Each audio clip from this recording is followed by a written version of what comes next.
Today we're harvesting the remaining Jade Perch from the aquaponic system, so I thought I'd bring you folks along just to show you how we dispatch them and then process them for the freezer.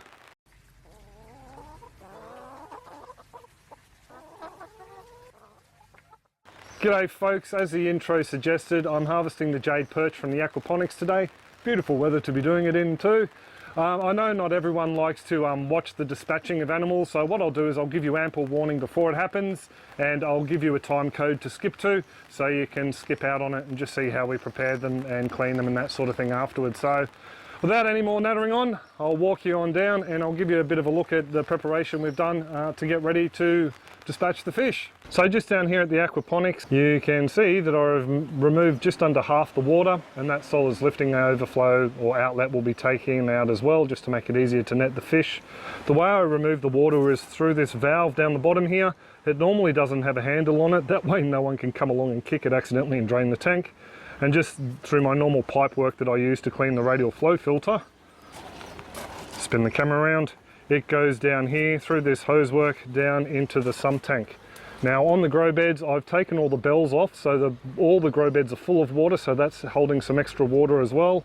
And the sump tank is at the right at the top, and it's pretty much all just running as normal, and the water's still going through to the silver perch. It's just shut off here with these valves into the Jade Perch tank, and also the drain work out as well. So just down here I've got a couple of makeshift benches. That's just a scale under a plate so we can weigh the individual fish. And over here we have a spiking station, so it's just an upturned barrel. I did my back moving a wicking barrel yesterday, so I need something higher than the ground. To dispatch the fish, we're using a legal spike. This is basically what they use to sew documents together, but it's very, very sharp, so that will go through into the brain of the fish very efficiently. And then I've just got a knife, and then from there, they'll be going straight into an esky that's got some ice in it and has also been salted. So that's where they're going to go, and then we'll move up underneath the house where we'll scale them. So anyway, I'm going to move this hose so I don't trip over and hurt myself further. And then we'll pull these fish out and process them. So I'll set the camera up and give you a bit of a look.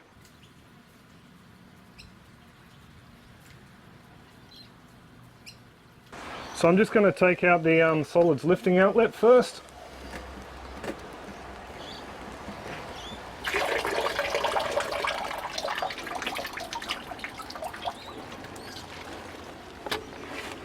Put that to one side and we can start. I really don't like spooking these guys too much, so I take it slow and steady. I don't really go in there scooping madly trying to catch a fish. So in the past I've actually had them swim into the net, which helps.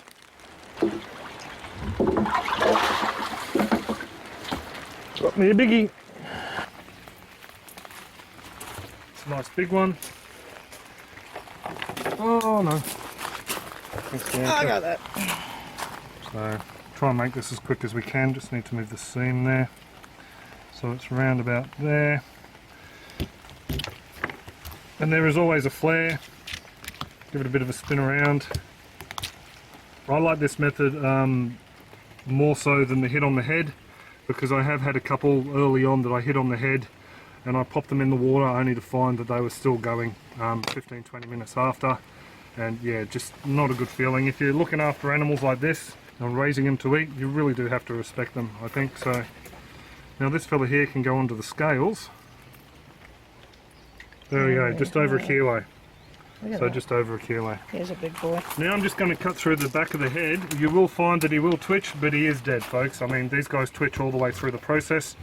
It's just because they're fresh fish. As you can see now, I've cut through the spinal column and it's still twitching. It's just a response all animals have. So he is dead, or she is dead.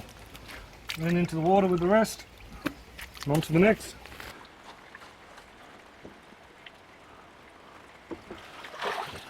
So I'm just going to dress up this little jade, and to let you folks know, I'm an amateur at this. The first fish I ever dressed up was from the aquaponic system. So what I like to do is just run the knife from the cloaca up to the base of the gills.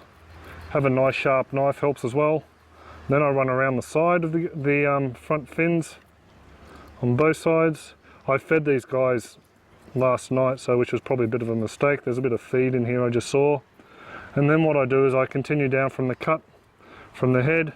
Probably best if I do it on the chopping board. just to meet up with those bottom cuts, then flip them around and finish them off. I know this looks awkward, but I'm trying to do it for the camera so you can see. And then it's just a matter of separating all the guts, which I might just pull out and show you because I know a few people are interested in this. These jade perch get rather fatty in aquaculture systems, so we do find a lot of fat in here. So that's pretty much all it for cleaning them. Let's get all the rest of the fat out. Then I just like to hit them with the hose, give them a bit of a clean out just down from the inside. Also like to wash my own hands off. And then I pretty much will get into scaling them first. These fish here are going into the freezer, headless, but basically whole on the frame. And when we want to pull them out, we'll defrost them and then we'll fillet them at that point in time.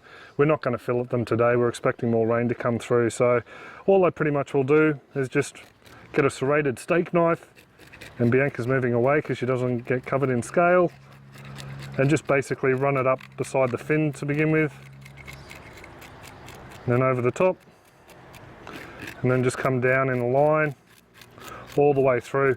Bianca did buy me a proper scaler, but I found it's actually really did scuff up the flesh a lot, whether I didn't know how to use it or was just used to using this steak knife. So I've pretty much all gone back to using this.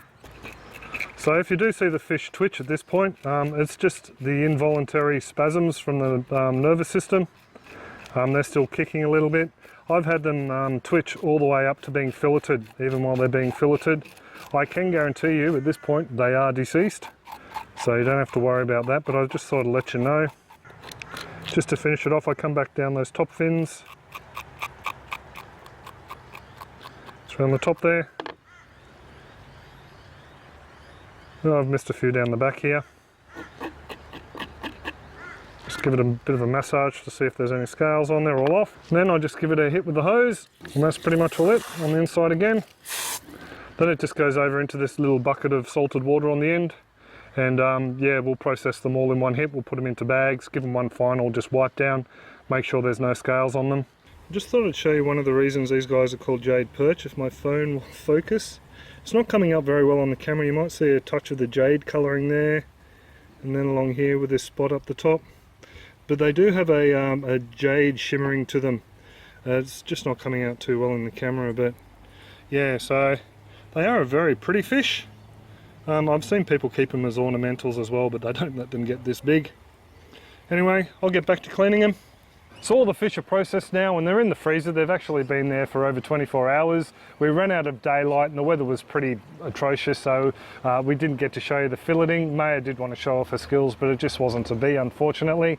I can run through the weights though. I got my little cheat sheet here.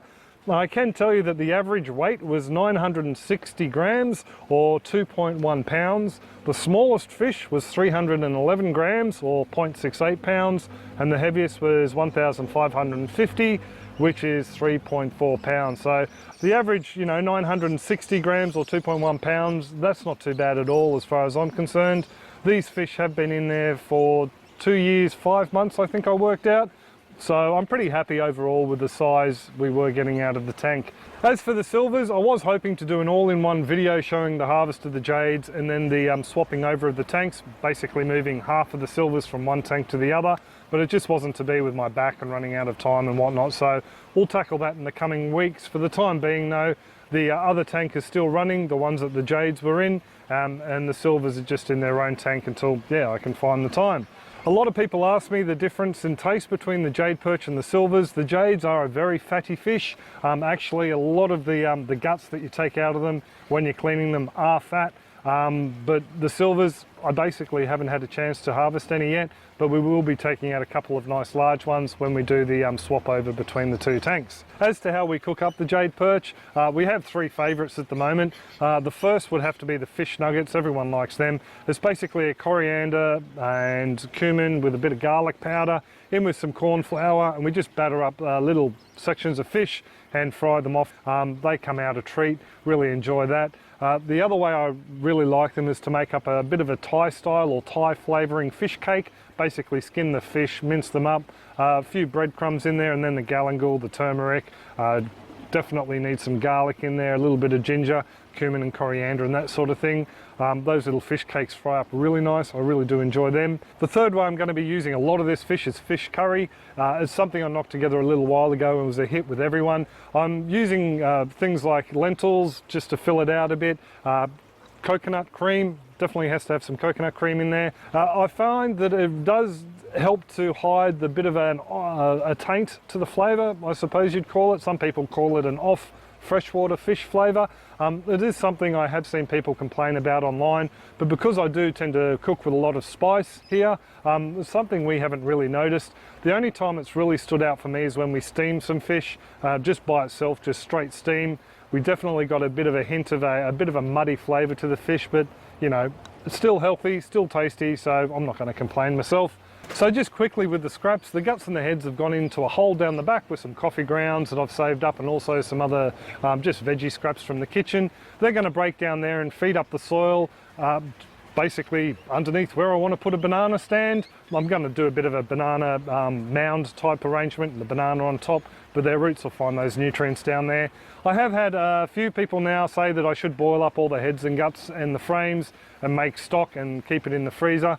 Honestly folks, like I said before, I am not a big fish eater, so I definitely don't want litres of fish stock in my freezer taking up space.